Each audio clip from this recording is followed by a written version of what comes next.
Anyway, we're going to talk about the Gen Z protests, which aren't necessarily led by the Gen Z. Gen Z protests in Mexico demand justice for murdered mayor. So, as you guys might know, we are big fans of the Morena Party and Claudia Sheinbaum, who is an incredibly popular leader in Mexico. Like, actually unimaginably popular. And yet, for some reason, even though she has like 80% approval, at a time when the Trump administration is actively trying to present an argument as to why they must militarily dominate South America and North America, but just specifically every country in the every country beyond the southern border of the United States of America, right? Interestingly enough, Mexico is the next country that apparently is seemingly building a real movement, a real angered response against Claudia Sheinbaum, who is unimaginably popular. Now, there is also another anti-cartel mayor that was very popular in Mexico who got assassinated by the cartel. This created real anger and real resentment, okay? What proof do you have that this is a CIA operation? I'm going to get to it. I think, first of all, it's purely speculative. The reason why I'm saying that, it's potentially a CIA-backed or CIA-pushed movement, potentially, is because while the anger, it has the workings of a color revolution for sure. And it didn't really work anyway, but it's not good that they were able to reach a boiling point here in Mexican politics that they could actually bring together this many people at all, or any people at all. It aligns perfectly with America's argument, with the American State Department's argument in Latin American countries. The argument that every single one of these Latin American countries are narco trafficking hubs, and they are narco states that actually play ball with cartels, and they must be violently squashed, no matter how popular they might actually be with the population. Claudia Sheinbaum is overwhelmingly popular in Mexico. It is not like any of these other tension points that have bubbled up all around the country. Things that we saw in Indonesia. Like the Gen Z uprising thing has been presented all around the world, right? There's been a lot of discontent, especially amongst the youth in many other countries around the world. This one in particular is real anger that boiled up, like a real anger that reached a boiling point due to an anti-cartel mayor being assassinated by the cartel. This is real, right? There was real resentment and real anger towards this. Then it very quickly was seized by the neoliberal former old guard of Mexican politics who have despised Morena, who despised AMLO, and certainly despise Claudia Sheinbaum. And this is a great example of this. Former Mexican President Vicente Fox, during the recent Gen Z protests, appeared wearing a strawman hat pirate t-shirt. It's over. They've totally co-opted the strawman pirate. Bro, what you're saying is correct, but you don't know what you're talking about. Wait, I'm confused. How does that work? The cartel issue has not been solved in Mexico. It's the number one problem. This is true. The cartel issue is the number one problem in Mexican politics that just like still dominates the lives of regular, everyday Mexican people. I'm sorry, but the idea that this is CIA or US is very silly. The Mexican authorities are incredibly cooperative with the US intelligence, State Department, and military. This is not that deep. It is members of the marginalized opposition parties trying to use a galvanizing issue to drive a wedge in the otherwise popular governing coalition. I agree with that. But don't you also think that this works so perfectly with the through line, with the argument that the State Department is presenting in all Latin American countries right now? I'm sorry, but it is, I don't disagree with you that there is like real animosity and the former marginalized, the former neoliberal parties are actually trying to use this as an opportunity. They see it as a weakness because it's almost impossible to deal with the cartels. And they see this as a weakness. It's ironically part of the reason why they lost too, but when they were governing, and they're using this as an opportunity to attack the government, to claw back some kind of power. And yes, they're marginalized. They have marginal representation because people don't vote for them. But this government, our government, the United States government has said that they're going to attack Mexico over and over again. What makes you think, even for a moment, what makes you think that this is not perfectly in line with their goals here? It's the same with Maduro and Machado. Machado gets a Nobel Peace Prize after demanding violent military intervention in Venezuela. This administration, the American administration, very clearly has an ambition to further destabilize Latin American countries. And not only do they want to further destabilize Latin American countries, they want to violently attack Latin American countries. And they will use any kind of marginal reason to justify that advance. As far as what Cloud District Enjoyer is saying, in terms of both the AMLO government and the Claudia Sheinbaum government cooperating with American authorities, that is 100% correct as well, for the record. And Donald Trump seemingly likes Claudia Sheinbaum. Donald Trump liked AMLO as well, regardless of their ideological disagreements, for the record. So you're not wrong on that front either. The Mexican government, the Mexican federal government, has actually played ball with the Trump administration's anti-immigration agenda. That's a huge deal. I would say that's a major part of the reason why they have actually been sheltered from the animosity that every other country has gotten in the region, even Canada. It is because Sheinbaum has continued the AMLO policies of abiding by the wishes of the American government, or specifically Trump, in terms of the anti-immigrant stuff that they want the Mexican government to do, just like hold the immigrants in Mexico rather than allowing them to cross the border, things like that. There's valid criticism against how the government has handled cartel violence in the early 2000s and 2010s. Felipe Calderon took a hard approach against the cartels, which led to an increase in cartel murders. Peña Nieto took $100 million in bribes, and AMLO did hugs and not bullets, which I'm not a fan of, but understand is stop the bleeding to some extent. So far, there's zero evidence for U.S. involvement besides the vague idea that it would be convenient for the U.S. narrative. There are a million more reasons to suggest that it's a failed internal attempt by the dying institutional parties to co-opt popular symptoms to crack down on the approval of the administration. I'm highly skeptical of this being organic. I don't think this is organic. I think the inception point is, the initial argument is organic, but considering that it is identical to the argument that we are presenting with Venezuela, I'd be very careful to lean into this without assuming that there's some kind of fuckery going on, because color revolutions have oftentimes started with real resentment of an unsolved issue, internal politics leading to potentially even civil war in its most in the worst instances, potentially leading to civil war, oftentimes backed by outside groups that take advantage of that instability to dismantle a somewhat popular leader that isn't in, and sometimes unpopular leaders, that isn't in the periphery of the West or under the complete control of the Western interests. The populist revolution globally is unstoppable. The national palace in Mexico is under siege by its citizens amid discontentment with Claudia Sheinbaum, the World Economic Forum puppet. Narco-terrorism is the WMD of Latin America, okay?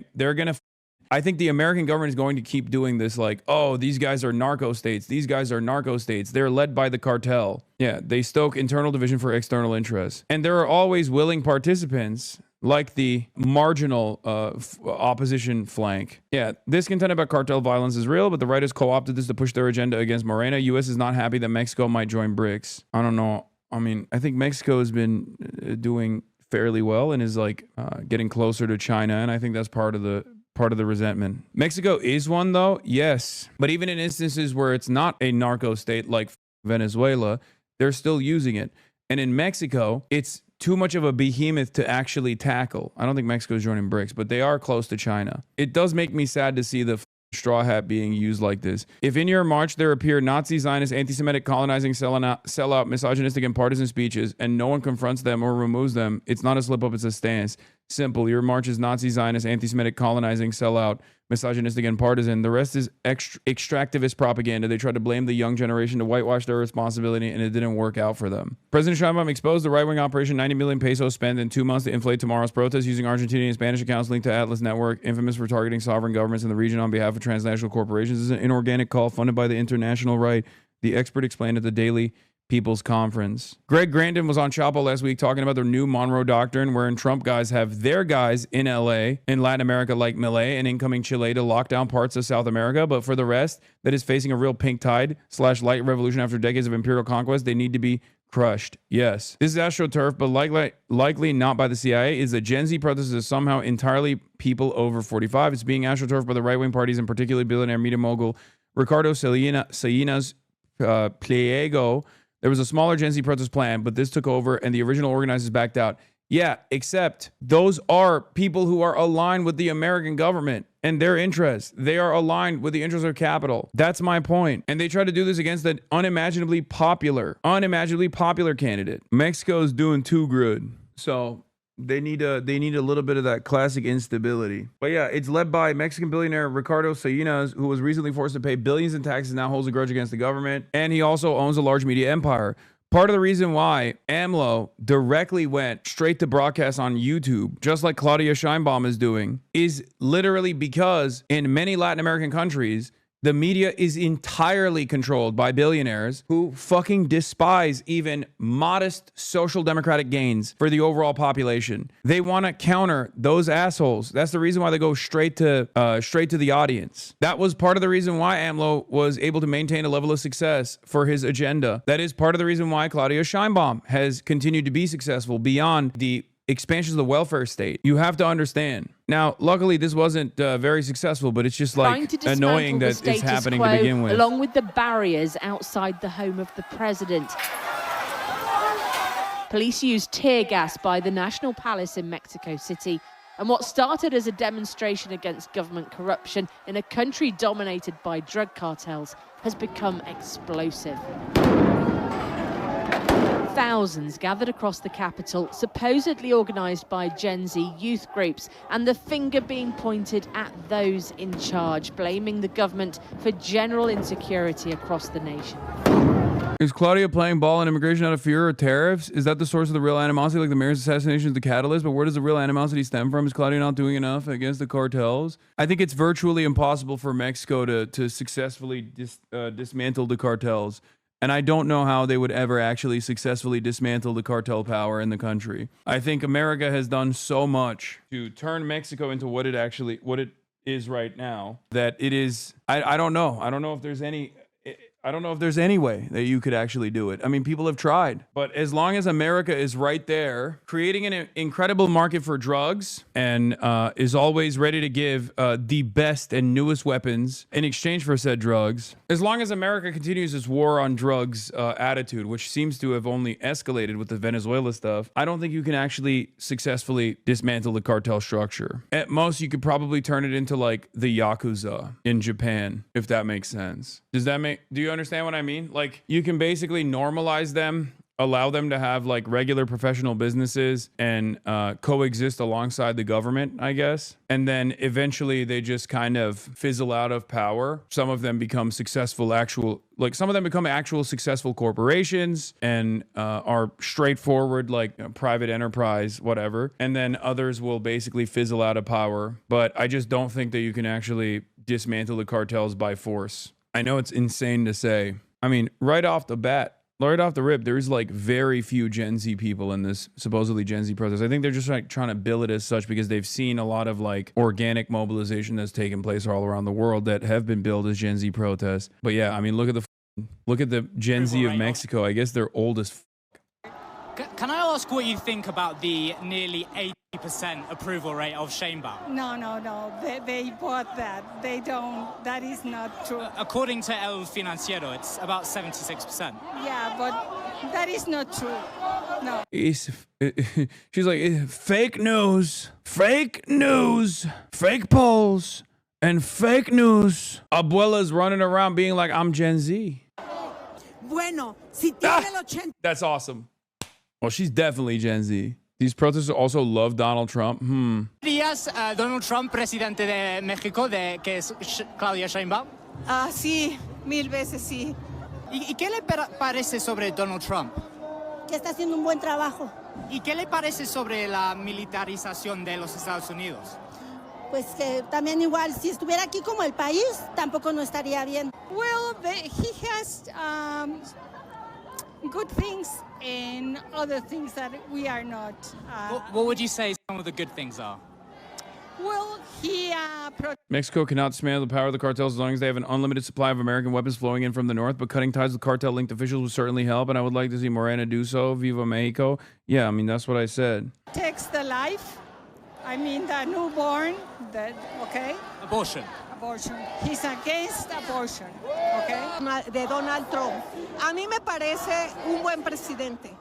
A lo mejor no es lo mejor que hay. Sin embargo, si hubiera quedado Kamala, yo creo que la situación sería peor, porque Kamala, junto con Biden, son algo muy parecido a lo que es López Obrador.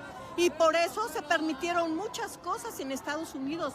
La llegada de muchos emigrantes, muchos narcos hay allá. Y todo fue por la complicidad de Biden con López Obrador, con el gobierno de Morena. Por eso se invadieron de narcos y de delincuentes. Ex-president and Coca-Cola executive definitely is Gen Z. Yeah. How old is Vicente Fox? Like 80? Let's see. Vicente Fox age.